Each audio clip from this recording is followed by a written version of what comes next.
Welcome to the Health Edge, translating the science of self-care. I am Mark Pettis with my friend, colleague, John Bagnulo. Good morning, John. Hey, good morning, Mark. How are you doing today?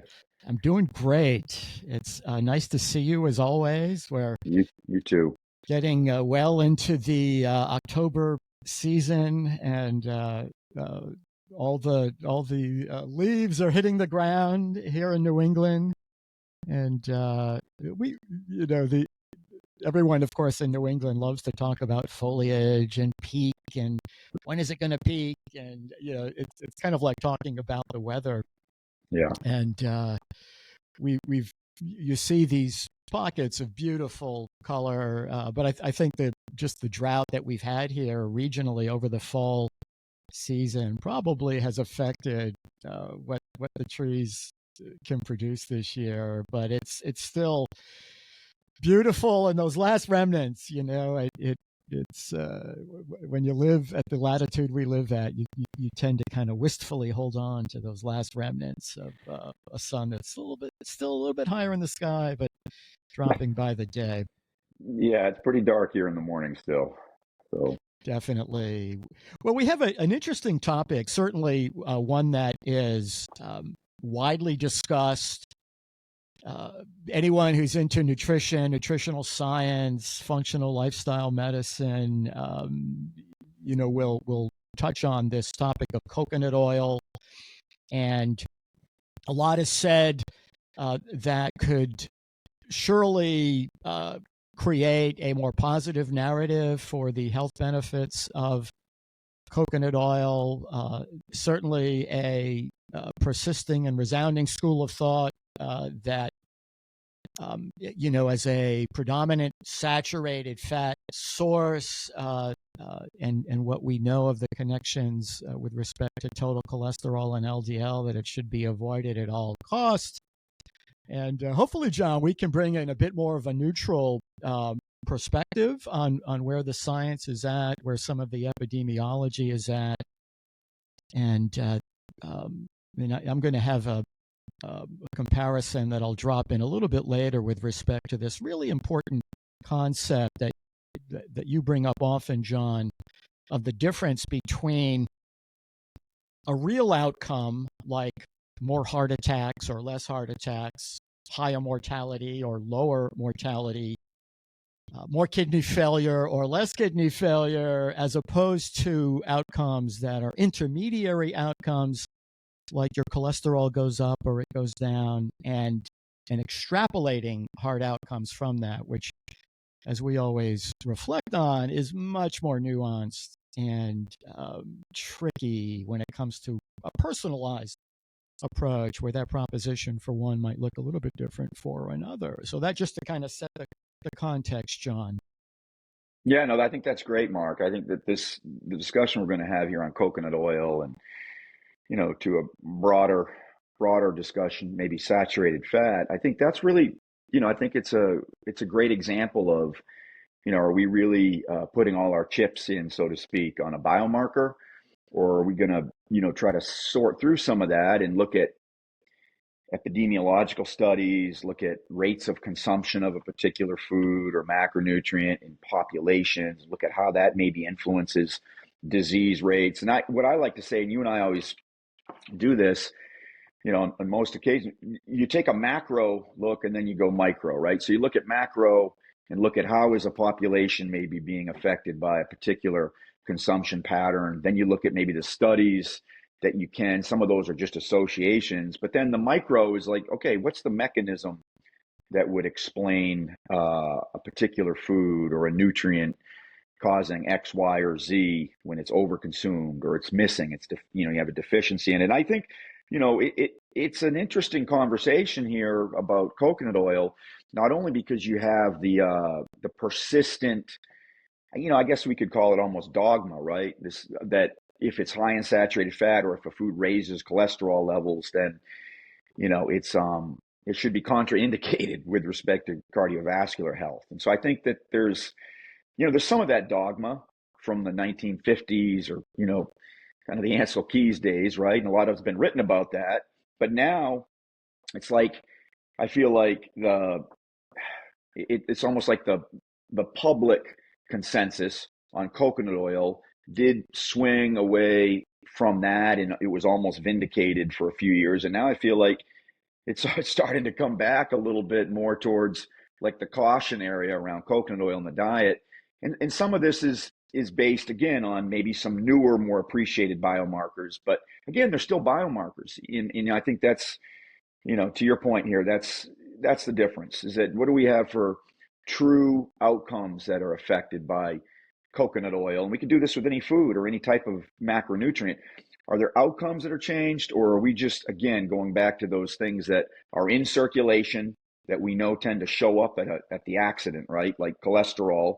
But we might be, in essence, we might be blaming the ambulance as opposed to the true cause of the accident. Yeah, that's great, John. And a good place to start this discussion is to consider the fact that coconut oil is a family of fats, right? Yeah. Often there'll be a tendency to talk about a particular food as a homogeneous entity. Yeah. Right. So nature, right, produces these families of molecules. They all fall into maybe a saturated fat category, but I think it's fair to say we have a lot of research to suggest that not all saturated fats are indeed created equal. So that alone takes one out of this sweeping condemnation, right, of all saturated fats are bad because they raise cholesterol. When you begin to look at the nuances of the families of fats and consider the fact that some may behave a bit differently, not just within a broad population, but within an individual, you may see differences. And so how would you help someone new to this discussion, John, understand what is in coconut oil? What is this family, and how might that be different than other sources of common sources of saturated fats that people hear about all the time, like butter and eggs and whole fat dairy? Yeah, sure. So, coconut oil is very unique. The coconut, I should even just start with the plant that, it's actually mostly saturated fat, but it's unique in the fact that it has a very high percentage of medium chain fatty acids. Okay, so those are 8 and 10 carbons long, and I don't want to have this get too technical, but fats can be 26, 28. They can be really, really long chains of carbons. The short chain fatty acids that we often talk about with respect to the microbiome and getting the gut bacteria to produce more N-butyrate, for instance, those short chain fatty acids, those are basically 2, 3, or 4 carbons long. Those are really unique. Most of those we make endogenously from having the right gut bacteria, having the right things for them to feed on, different things like starch, resistant starch, and fiber, certain fiber types. And then once you leave the short chain fatty acids and you get into the 6, 8, 10 carbons long, now you're into what we call medium chain triglycerides or medium chain fatty acids. It's when they're assembled that they become a triglyceride. But medium chain or medium chain length of fatty acids, those are very unique in nature. We don't really find those in significant quantities in foods. Now, breast milk, will provide a significant percentage of those, and other types of milks will. For instance, you'll find, very modest amounts in cow's milk. You'll find significant amounts in things like goat's milk. But really, coconut, the fat found in coconut, which is by and large of the saturated family, that it's all mostly saturated fat, has anywhere from 65 to 68% medium chain length fatty acids. So that caprylic and caproic acid, those caprylic and caproic acid, being again 8 and 10 carbons long, those are unique because they form ketones. Even if someone's not in a fasting state, when they hit the liver converts those to ketones, even without there being unique situations like someone being on a ketogenic diet or someone fasting. So they provide the brain, they provide the body with ketones, small amounts, even when they're just being added on top of a otherwise balanced diet. It's really unique. The other saturated fats that are in coconut oil are longer length fatty acids. You got stearic acid. You don't really have as much palmitic acid as you would in an animal saturated fat. If you look at for instance, the saturated fat that would be in something like beef, or in lard or in butter, they're going to have a little more palmitic acid. We don't really see significant levels of palmitic acid in coconut oil, but you do still have more of the lauric acid, okay, which is 12 carbons long. You're going to have myristic myristic fatty acid, 14 carbons long. So you're going to have more of those. And I think that is where, if there is still some controversy is not the right word for it, there's still some discussion about whether or not coconut oil fits into an individual's diet that's trying to reduce the risk for heart disease. I think it really comes down to those kind of longer chain fatty acids in coconut oil that are 12, 14, and to a lesser extent, the 18 carbon long stearic acid. Those are where there are some people out there, researchers, that feel very strongly against coconut oil because they feel those longer chain fatty acids tend to stimulate the liver to produce more LDL molecules, and ApoB levels tend to rise when people consume more coconut oil. So those biomarkers go in what researchers see as the wrong direction when they eat those types of saturated fats. But again, those are biomarkers. We don't really have the evidence with respect to increased incidence of heart disease, increased risk of a myocardial infarction, or an actual blockage of a coronary artery. We don't have those outcomes changing, increased risk. We don't see that with saturated fat. We just see the biomarkers changing. And someone would say, well, we don't have enough of that kind of outcome-based research yet. But I think you could argue against that. So to your point, Mark, coconut oil is a mix of many different types of saturated fatty acids, from the very unique and rare medium chain length fatty acids to the longer ones that we typically see in nuts and seeds, and we might see in some dairy foods. But it is a mix.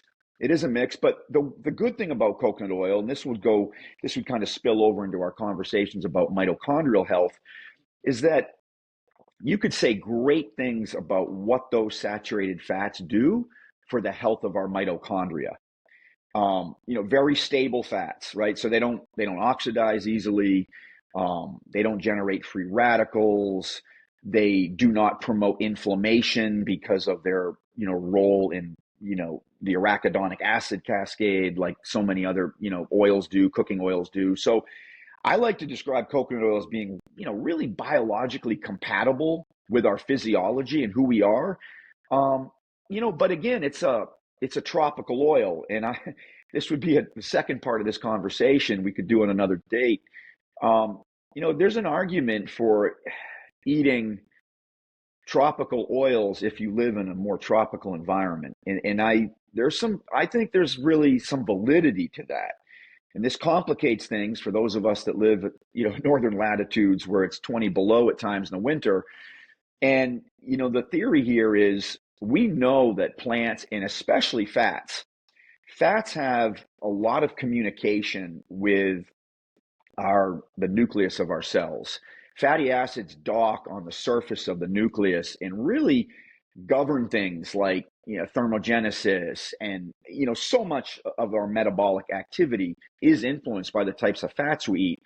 So that would be the part of this conversation that would give me pause about eating coconut oil. It would be, are we eating a fat that really sets us up for success, based on where we live? But again, this is like graduate level stuff, and we don't have a lot of data on this, but we do have some interesting hypotheses around tropical oils being consumed in a tropical environment. It seems like it's a win-win. Protection against, parts of the sun, of sun exposure, makes our skin more resistant to a burn. It makes the cells in our skin more resistant to some of the mutative damages of that intense sunlight.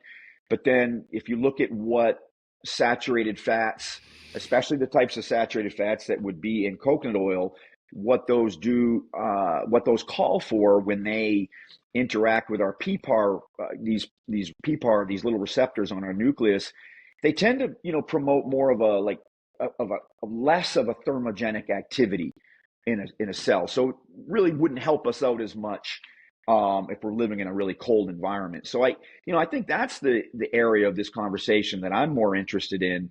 I do understand that, people are really conflicted about eating a food that raises their cholesterol levels. So, when we get to that point, we have to then, explain to people that all of the research on higher LDL levels is not condemning. In fact, some of it would suggest you might want higher LDL levels at an older age. So there's so many layers to this, Mark. There's so many layers to this conversation about coconuts and about coconut oil and about populations that eat really large quantities of coconut oil. Some of these populations have the lowest risk of heart disease in the world. People tend to, they try to just throw that out and say, well, they have very different lifestyles. Well, the world is a lot more homogeneous now than ever before. And I would argue that, the populations that are eating larger amounts of coconut oil still have exposure to all the things that we do here, let's say in North America. They have a more sedentary lifestyle than they did 20 years ago. They eat more sugar and refined carbohydrates than they did 20 years ago. It's not like we're talking about populations that eat coconut oil and they're not eating white rice, they're not eating sweets or drinking soft drink. I mean, those populations have exposure to that now. These populations aren't living an indigenous lifestyle. They're living, for the most part, in an industrialized, type of lifestyle. They're still eating coconut oil in large quantities, and they just don't have a significant risk for heart disease. So, like, something like that carries more weight when I look at a food than, saying, well, this food raises your LDL levels and it raises your ApoB levels, which is, people look at that as a marker of what the liver's doing. When it gets exposure to a certain type of food. But I just think it's a fascinating topic, one that I knew you and I would have fun talking about this morning.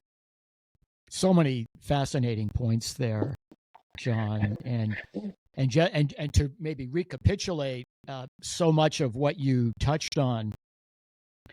We do know epidemiologically, when you look at South Asian, Southeastern Asian, Polynesia, South Pacific cultures that historically have consumed coconut oil as a staple in their food environment, have tended to have much lower prevalence of not just cardiovascular disease, but all chronic complex diseases that we struggle with in more westernized, industrialized cultures. And so that alone is interesting, and you touched on the different ways that one might interpret that. But nobody would deny that you do tend to see much lower prevalence. I think that the whole issue of the source of the food in comparison to the location, the latitude of the individual consuming that food is really fascinating, John. I too am really interested, and I think of these in a very oversimplified way as the quantum effects of food, the energetic profiles of these foods, which are, current nutritional scientific enterprise is really not. It's really not even part of that discussion. It's really not part of the research sort of framework.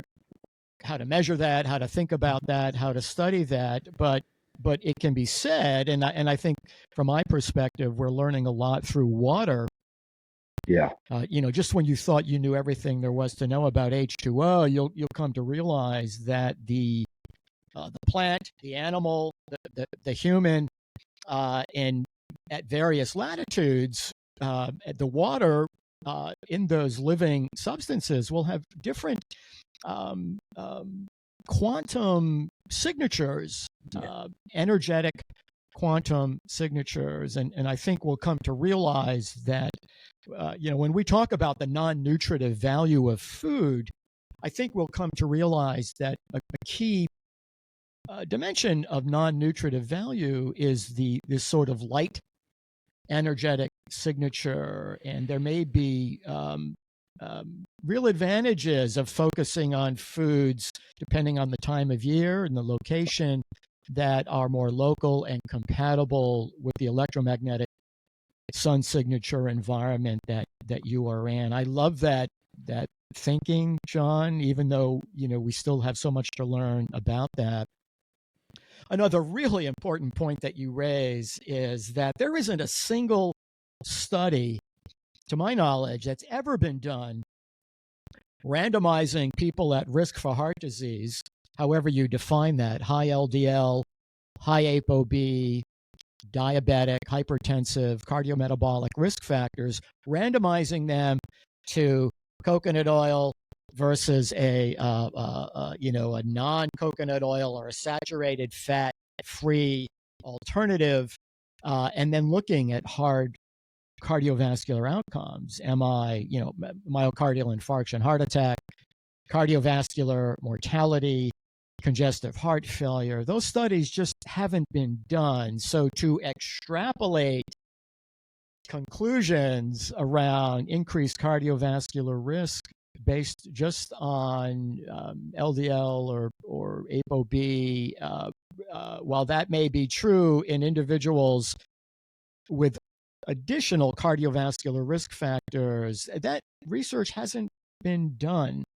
And so the gold standard for how one might try to address this is elusive, and probably fair to say those studies are never going to be done because where is the financial incentive to do so? So so the epidemiology becomes a bit more important in an attempt to at least say, well, in populations that we know versus populations who don't consume these foods, what does that look like? And so I love all those sort of nuances, and they're really important because at the end of the day, there's still the evidence is still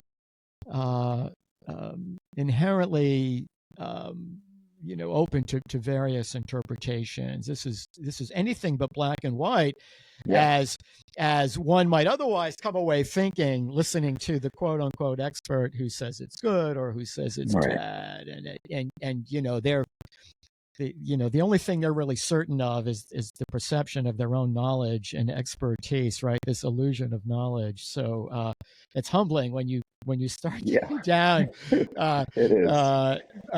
So to sort of advance this discussion, John, one of the things that I think has emerged in the coconut oil realm is this issue of the association between medium chain triglycerides and ketone production, and mitochondrial health. Because and in my experience and in looking at the research, again, this isn't high level quality research in the ways that we currently think about that.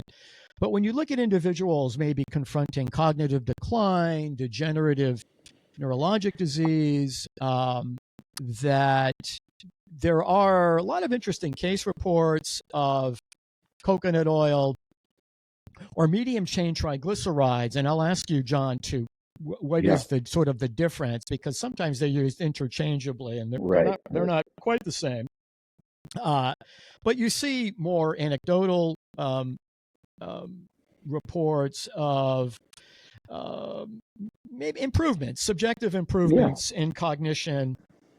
Many of these, of course, are in the context of ketogenic trials, where coconut oil is often a central it's a staple part of it's a staple of a ketogenic lifestyle. So and that would also include other condemned sources like butter and 100%, maybe whole fat dairy and certainly eggs, right? So there are a lot of sort of comparisons for which we do have more research that would suggest that there are certain contexts where this is an important part of a nutritional intervention lifestyle that definitely uh, uh, as a positive force Yeah. in reducing cardiometabolic risk, neurodegenerative trajectory that may have a lot more to do with things beyond just the coconut oil or the MCT oil, but it's hard to deny Yeah. some of that compelling research, which is taking the form of randomized controlled And data more and yeah, more. And so for me, that's really sort of compelling and an interesting thing to elaborate on a bit. Mark, I mean, you opened the door to what I think is like one of the most important components of this conversation, which is I think, and we can get into, the benefits of ketones because 100%. I mean, I think I don't know. I would say at this point with the research, there's unequivocal evidence that a ketogenic diet is going to benefit many, many people that have neurological, neurodegenerative changes. We know that ketones, because of how unique they are and how they can bypass your kind of more normal and independent metabolic processes, right, can provide a cell with energy in some very unique situations when all other pathways have basically been compromised, right? So we know ketones are, for many people, it's like a lifeline to better neurological function. So if we back up from that, though, and we look at those ketogenic trials that you and I are talking about here, look, coconut oil is a staple of most of those diets in one form or another. And what do we also see is we see that those populations lose weight and that they see very favorable changes in their cholesterol levels, right?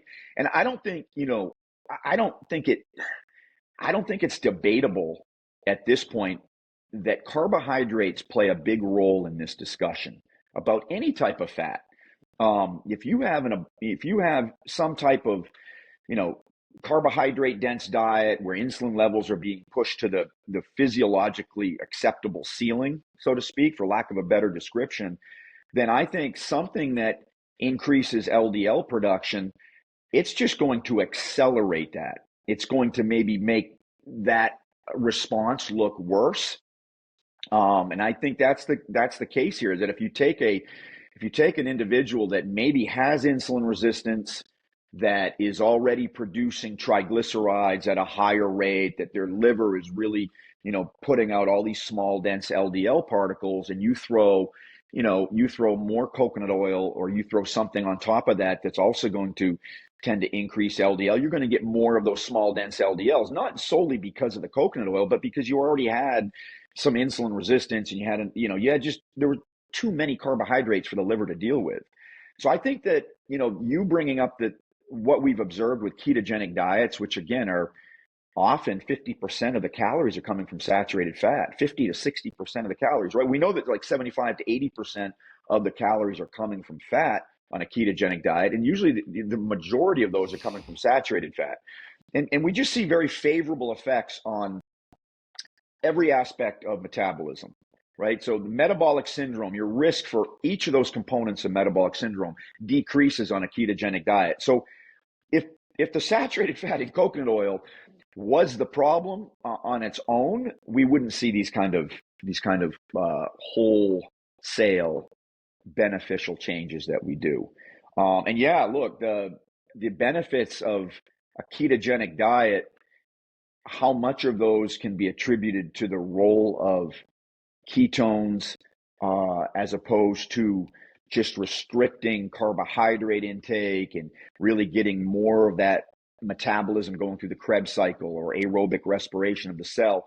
I mean, that's debatable, but we do know that ketones stimulate very favorable changes that can clear, senescent cells, right? So we're going to have, when we've talked about this on so many of our discussions, we're going to have increased rates of apoptosis and autophagy and all those things which are beneficial to cellular health.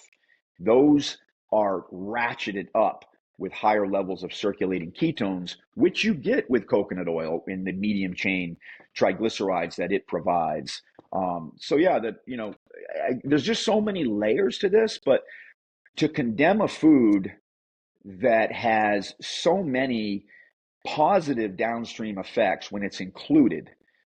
Again, we may have to like sort through what about when it's added to a high sugar containing diet. Okay, I don't pretend to know the differences there between when coconut oil is added to a healthy diet made up of whole foods and no added sugar. There could be very significant differences there. I'd be the first to acknowledge I don't have firsthand understanding of the differences there, and I don't really see any research papers that try to illustrate the different responses that we might have. But I just think coconut oil, big picture, and if we look at it from a cost benefit ratio, the benefits that you just spoke to me, far outweigh the cost or the risk of having a 5 to 10% increase in our total cholesterol levels. Like that just to me is not a risk in the absence of other metabolic conditions. Yeah, I perceive this in the exact same way, John. And I know not everyone does, but right. In my own self-care, and I'm somebody who historically has had high LDL, high total cholesterol. I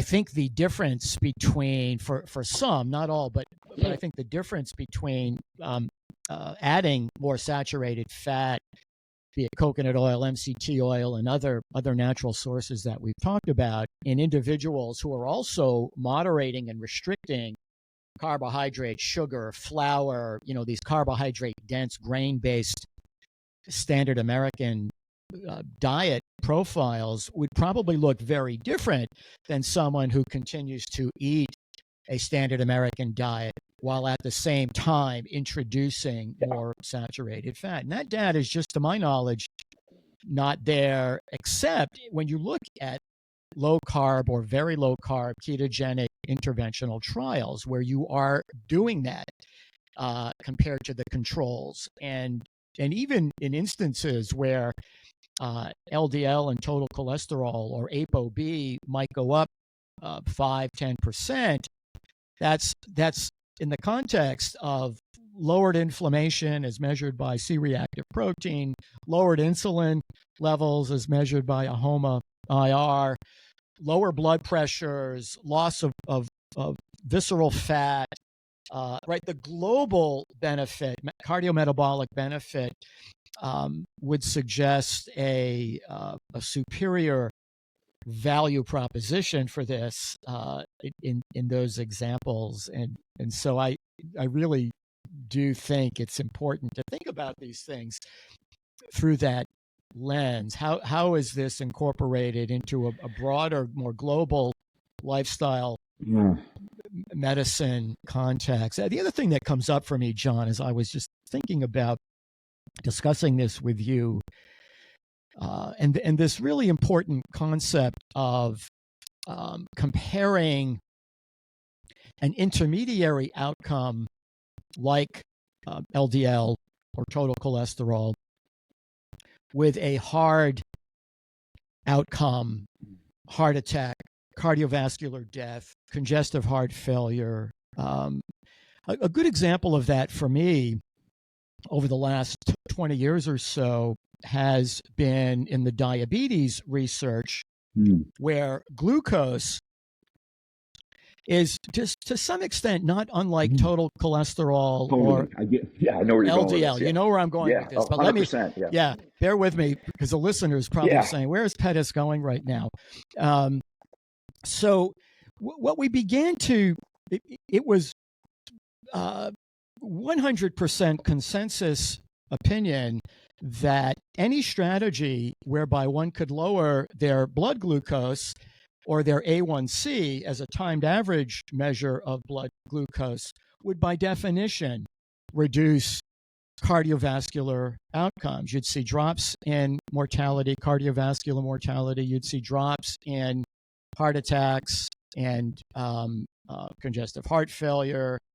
And what some of the earlier trials showed, and this is the Accord study, these were large randomized controlled trials. The Veterans study, when you looked at lower glucose and lower A1C in the treatment arms, you did not see reductions in these hard cardiovascular outcomes, and it stunned the clinical community that was pretty much locked in on lower sugar has to be good, higher sugar has to be bad, and the intervention to achieve that is really irrelevant. So when people began to try to discern why it is that you're not seeing these improved outcomes, the interventions raised insulin levels. So these first generation diabetes, these sulfonylureas, which some people are still on, taking insulin, any intervention that actually increased your insulin levels made things worse. Made things worse, even though your sugars and your A1Cs were getting better.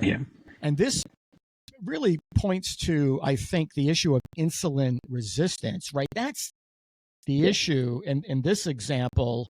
And I think one could make the case that that's probably the issue for cardiovascular disease.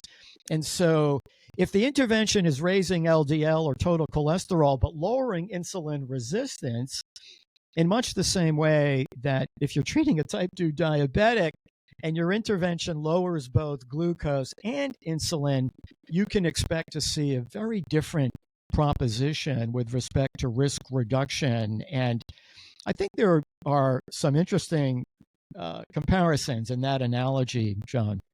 I think that's brilliant. That's a great analogy. And the other thing that comes to mind with all of this, which I think gives me pause, and it's kind of fun thing to kick around. What if Ansel Keys hadn't spent time at that villa in Italy, but had gone to the Philippines? We have a different food guide pyramid now. That's what I always ask myself. We'd have a food guide pyramid where coconuts were probably at the bottom of the pyramid, right? And we'd have it a completely different American Heart Association. We'd get those red hearts on a lot of different foods now. That is a very different timeline, and if you believe in multiverse theory, as I do, I assume that timeline exists, and if we could jump to that timeline, we would see a much healthier American demographic, as well as better outcomes than we currently see, and probably much less expensive care. So 100%. Well, hey, as we wrap this up here, let me just share again kind of high level things to think about here for our listeners. Coconut oil, again, comes in a lot of different products, and the one thing that people have to understand is that if you get a MCT oil, right, which is coconut derived, or an MCT powder, which a lot of people put in their coffee, or those coconut oil based products, they've removed the longer chain saturated fats, and you're left with just really typically 8 and 10 carbon long medium length fatty acids. Okay, so those are in essence saturated fats, but they're refined, and you're getting those which generate ketones metabolically. So you've got that. Then the other things to understand about coconut oil is that if you get an extra virgin coconut oil, those coconuts have just basically the melting point without adding heat to it. Which the melting point where they're processed and they're harvested is used to separate the oil from the rest of the coconut meat, so to speak. And then you get into your just coconut oil, which would not be a virgin coconut oil or extra virgin coconut oil. Those coconut oil products have been heated to drive off more of the oil that's found in the meat of the coconut. So when you see MCT oil, and then you see extra virgin or virgin coconut oil, and then you see coconut oil, there are some differences in those.